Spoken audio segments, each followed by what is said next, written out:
BPL নিয়ে কেন আগের মতো উন্মাদনা নেই বলতে পারেন? কারণ প্রথমবারের মতো বিপিএলে সাকিব, তামিম ও মাশরাফির কেউ নেই। বিপিএলে সবচেয়ে বেশি উইকেট সাকিবের, সবচেয়ে বেশি রান তামিমের, সবচেয়ে সফল ক্যাপ্টেন মাশরাফি। তারা না থাকায় বিপিএল কিছুটা রং হারিয়েছে। তিন পাণ্ডব ছাড়া বিপিএল কিভাবে রং হারিয়েছে সে সম্পর্কে বিস্তারিত জেনে নিন। শুরুটা হোক তামিমকে দিয়ে। বিপিএলে ৩,৮৩৫ রান নিয়ে সবচেয়ে বেশি রানের মালিক তামিম। বিপিএলে সর্বোচ্চ 34টি 50-র মালিকও তামিম। আলাদা 5টি আসরে তামিম 400+ রান করেছেন। গেইলের পর তিনি দ্বিতীয় সর্বোচ্চ 122টি ছক্কার মালিক। এবারের বিপিএল ছাড়া তামিম সব আসরে অংশ নিয়েছেন, তিনবার শিরোপা জিতেছেন। ওপেনিংয়ে তামিম থাকা মানে উত্তেজনায় বাড়তি মাত্রা যোগ হওয়া। ফাইনালে তামিমের 141 রানের সেই ইনিংসের কথা মনে আছে? ঢাকা বনাম কুমিল্লার সেই ম্যাচে তামিম মাত্র 61 বলে 141 রান করেছিলেন। 10টি 4 ও 11টি ছক্কায় সাজানো ছিল ইনিংসটি। Strike rate 230। তামিমের ইনিংসে ভর করে কুমিল্লা ভিক্টোরিয়ান্স 3 উইকেটে 199 রানের বিশাল স্কোর দাঁড় করায়। জবাবে ঢাকা ডায়নামাইটস 182 রানে থেমে যায় এবং কুমিল্লা 17 রানে ম্যাচ জিতে চ্যাম্পিয়ন হয়। বিপিএল ইতিহাসে এই ইনিংস আলাদা মর্যাদা নিয়ে টিকে থাকবে। তবে 2024 বিপিএলে তামিম সেরা সময় কাটিয়েছেন। এই আসরে তামিম 492 রান করেন, যা তার বিপিএল ক্যারিয়ারে সর্বোচ্চ। ফাইনালে কুমিল্লার বিপক্ষে তামিম ওপেনিংয়ে 26 বলে 39 রানের একটি কার্যকরী ইনিংস খেলেন, যা বরিশালকে ভালো সূচনা এনে দেয়। শেষ পর্যন্ত তারা 6 উইকেটে জিতে চ্যাম্পিয়ন হয়। পরের বছর 2025 আসর ছিল তামিমের ক্যারিয়ারের শেষ বিপিএল। শেষটা তিনি দারুণভাবে রাঙান, ব্যাট হাতে করেন 413 রান, বরিশালকে চ্যাম্পিয়নও বানান। আসা যাক সাকিবের প্রসঙ্গে। সাকিবের যে ফ্যান বেস, তারা যে কোনো টুর্নামেন্টে উত্তাপ বাড়িয়ে দিতে পারে। সেই সাকিব ছাড়া দ্বিতীয় বিপিএল চলছে, তাই উত্তেজনাতেও ভাটা পড়েছে। বিপিএল থেকে সাকিবের অর্জনগুলো পাহাড় সম। সবচেয়ে বেশি 149টি উইকেটের মালিক তিনি। পাশাপাশি করেছেন 2397 রান। রেকর্ড 4 বার টুর্নামেন্ট সেরা প্লেয়ার হয়েছেন। বড় তারকাদের উপস্থিতি স্পন্সরদের আকৃষ্ট করে। সাকিব আল হাসানের অনুপস্থিতিতে তাই স্পন্সরশিপ,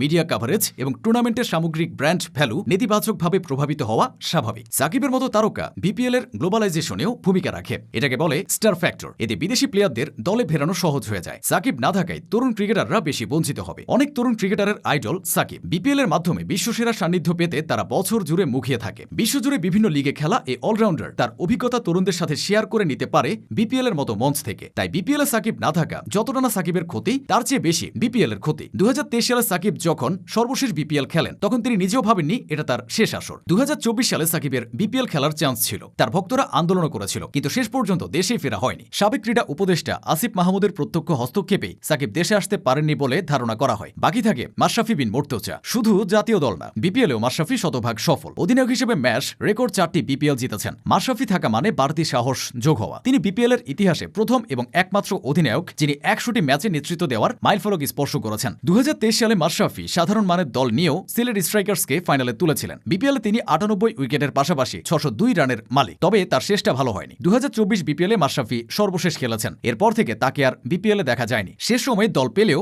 সমালোচনা হচ্ছিল বেশ। পারফরমেন্সে নয়, ব্র্যান্ড ভ্যালুর জন্যই ম্যাচকে দলে নেওয়া হচ্ছে, এমন কথা উঠেছিল। পরে আস্তে আস্তে মাশরাফি অধ্যায়ের ইতি ঘটেছে। এভাবেই বিপিএল থেকে তিন পাণ্ডব আলাদা হয়ে গেছে।